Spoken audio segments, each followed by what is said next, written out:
वाडी गावात सिलेंडरचा भीषण स्फोट. हॉटेलसह 3 दुकाने खाक, 2 जण गंभीर. खामगाव तालुक्यातील वाढी येथे आज दुपारी गॅस सिलेंडर स्फोटाची धक्कादायक घटना घडली. हॉटेल आर्या येथे गॅस गळतीमुळे एकामागोमाग 3 सिलेंडरचा भीषण स्फोट झाला. या दुर्घटनेत हॉटेलसह शेजारील 3 दुकाने आगीत जळून खाक झाली असून 2 जण गंभीर जखमी झाले आहेत. मिळालेल्या माहितीनुसार हॉटेलमध्ये नियमित कामकाज सुरू असताना अचानक गॅस गळती झाली.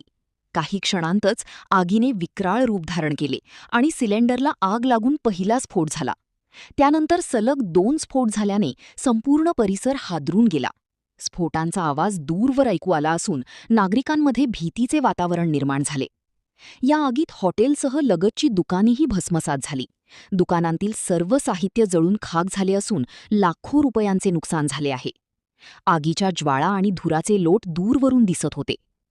या घटनेत एक टेलरिंग व्यावसायिक गंभीर भाजले असून एका तरुणीच्या तोंडाला जबर दुखापत होऊन तिचा जबडा फ्रॅक्चर झाला आहे. दोन्ही जखमींना तातडीने खासगी रुग्णालयात दाखल करण्यात आले असून त्यांची प्रकृती चिंताजनक आहे. घटनेची माहिती मिळताच अग्निशमन दलाने घटनास्थळी धाव घेतली. जवानांनी स्थानिकांच्या मदतीने आगीवर नियंत्रण मिळवले. वेळीच आग आटोक्यात आल्याने मोठा अनर्थ टळला.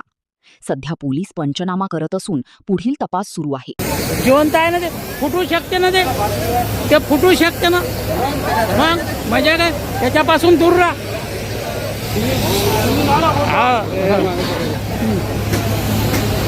ओके भाऊ.